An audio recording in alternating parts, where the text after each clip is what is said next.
Well, hello, this is Rick, and this is a series of videos called I Believe. This one is on the crisis in the church right now. So, this video is geared towards people that, first of all, believe that the Catholic Church is the Church of Christ, is the body of Christ, the bride of Christ, um, and see that there is an unprecedented uh, uh, crisis happening right now. You could even say apostasy. My view of it is that this church that we're experiencing today that calls itself Catholic is not the Catholic Church, but is a manifestation of the revolt against the church. There are basically three responses, assuming that you believe, as 2 Thessalonians chapter 2 says, that there will be a great revolt and that our response to it should be to cling to the traditions of the church. And those three responses are: one is what I call the indult, where the Catholic Church is infallible. Vatican II came from the Catholic Church, therefore Vatican II is infallible. And there's this hermeneutic of continuity, where you work to see everything in light of tradition. I just think that this, with all respect, is absurd on the face of it. Vatican II taught, for example, religious liberty, which is the exact opposite of dogma. Dogma is we have an obligation to believe all that God has revealed. Religious liberty teaches we have a fundamental right to believe as we see fit. And as Albert Pike shared, that is the opposite of dogma, and I agree with that assessment. We do not have the right to sin. We do not have the right to deny God's truth. We have the obligation to believe it and to follow it. In fact, Vatican II even really turned her back on even being the church. As I said, the Church of Christ is the Catholic Church. Vatican II said the Church of Christ subsists in the Catholic Church. It's not synonymous. There's overlap, but it's not synonymous. So it's really a new church, I would argue. So that I guess that would fall into what you would call the sedevacantist position, where you believe that the Vatican II popes are not popes, that they are imposters, that they're anti-popes, and that the see of Peter has been vacant of a true authority. My view of it is since 1958, at the death of Pius XII and the election of the false election of John the 23rd. I believe that this position is absolutely required to remain Catholic. There are arguments that whether Vatican II is infallible or not infallible, but the way that I see it is that the Catholic Church has always insisted that the canonizations of her saints is an infallible process. To accept the Vatican II Church says that you have to accept people that you can't accept as popes. Paul VI, a good friend, or at least an acquaintance of Paul Linsky, who mentored him at some level, destroyed the traditions of the Catholic Church.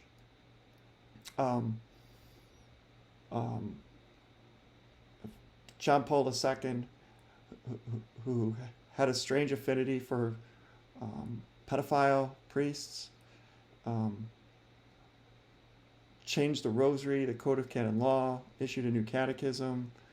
None of prayed with pagans at Assisi. These are just not things that a Catholic can do. Whether you like it or dislike it is kind of irrelevant. The question is it in alliance with Catholicism? So I just don't see how they could be saints.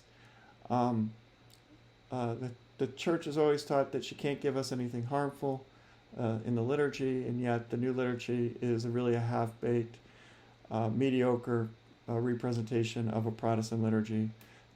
It's not even really up for debate. It's a fact. You just have to look it up or go visit a Lutheran or Episcopalian church, and yet the people who are comfortable with that liturgy can't make their way through a a true Catholic Mass. I should know. I was one of those. So uh, I don't see how saying that this new church is the Catholic Church creates the indefectibility, because it's now something that's promulgating massive errors around the world. So I think that has to be rejected. Um, and I think the sedevacantist view really, while it's really undesirable, is the only logical position, which is the Catholic Church is infallible. Vatican II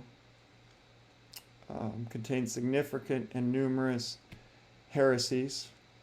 Heresies are the opposite of dogmas, they're breaking of dogmas. Therefore, Vatican II Church is not the Catholic Church. In my view, this preserves the indefectibility of the Church, and her infallibility. And the way that it looks to me that it happened is that the election of 1958 is extremely dubious. There was white smoke, black smoke indicating a failed election numerous times. Then there was white smoke. Vatican Radio announced a new pope. As I understand it, the bells rang. Everybody said there was a new pope, and then it was said a mistake was announced. And there was black smoke, and then there was white smoke, and then John the 23rd was announced. So there is clearly something dubious with that election. It is possible that they did something in that election to excommunicate one another. If they communicated the wishes of a foreign government, that would cause an automatic excommunication, for example. And so it seems clear to me that that's what happened. So that election was invalid. That does align, interesting, with a quote by St. Francis of Assisi, who said, in the time of this tribulation, a man not canonically elected will be raised to the pontificate, who by his cunning will endeavor to draw many into error and death. Those days, Jesus Christ will send them not a true pastor, but a destroyer. Leo XIII in his St. Michael's prayer said, in the holy place, this is the extended St. Michael's prayer, from reportedly from after a vision he had of Satan having unprecedented power and time to destroy the church. Said, in the holy place where the see of St. Peter and the chair of truth has been set up as a light of the world, they have raised the throne of their abominable impiety, the iniquitous design that when the pastor has been struck, the sheep may be scattered. And so those are just a couple of examples of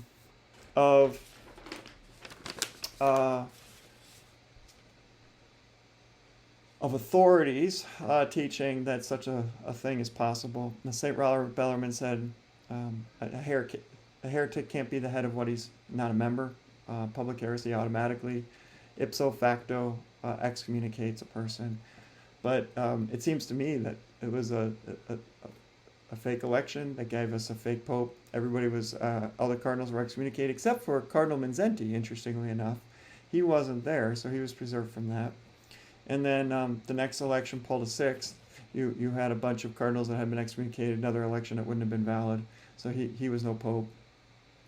And then he called a council, promulgated a bunch of heresies, and then anybody who subscribed to those heresies and persisted in them would be excommunicated, or as the 1917 Code of Canon Law states, anybody who asserts a public heresy is ipso facto excommunicated. They lose their jurisdiction. So, and so in its place, there was a new church. It had its own council. It has its own liturgy. It has its own code of canon law, its own catechism, its own rosary, its own hierarchy. They've got a table, not an altar. So it really is a whole new church. It is the conclusion that I would least like. It is an incredible inconvenience. I don't know any sedevacantist groups that I like, that I admire. It's really an abomination, and at the same time, I see no choice. Um, uh, a Sedevacantist church is not a Catholic church, because the Catholic Church has jurisdiction, and Sedevacantist churches don't. SSPX falls in between these two, um, between the indult and sedevacantism, in my view. It says something to the effect of the Catholic Church is infallible in certain instances, which is true. Vatican II is not one of those instances. Which is hard to imagine how an ecumenical council approved by a pope is not an infallible act.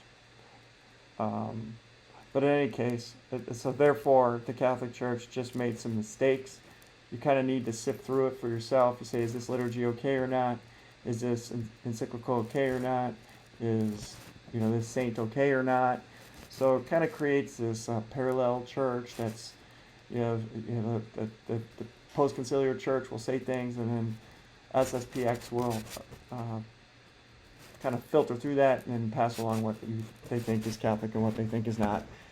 I admire Archbishop Lefebvre greatly. I think what he did was awesome. I know that on many occasions, especially around Assisi, he talked about that they may need to become sedevacantists. Never did. I don't know anybody that did better than he did. I know that I wouldn't have done as well as he did. So I really see a lot of gratitude that's owed to him for that. And quite frankly, in these three positions, whether it's indult, SSPX, which is to recognize and resist, and sedevacantism, really the only significant difference that I see is the reaction to the problem that we're in. How do we deal with it? Nobody's really questioning tradition or dogma for the most part. There's some idiosyncrasies, some weird things, but for the most part, everybody agrees that those are right. Where we really disagree is Vatican II, do we interpret that in light of tradition? Is it heretical, but it's not infallible? We can just reject it, or can't come from the church. And I think we need to be patient with one another because we don't have any infallible declaration on what happened. And so, the more Satan can divide us, the more power that he has. So that is my position on it. If I'm wrong, I'm happy to change. I would love to change. And I ask for you to pray for me. And I hope you find this helpful.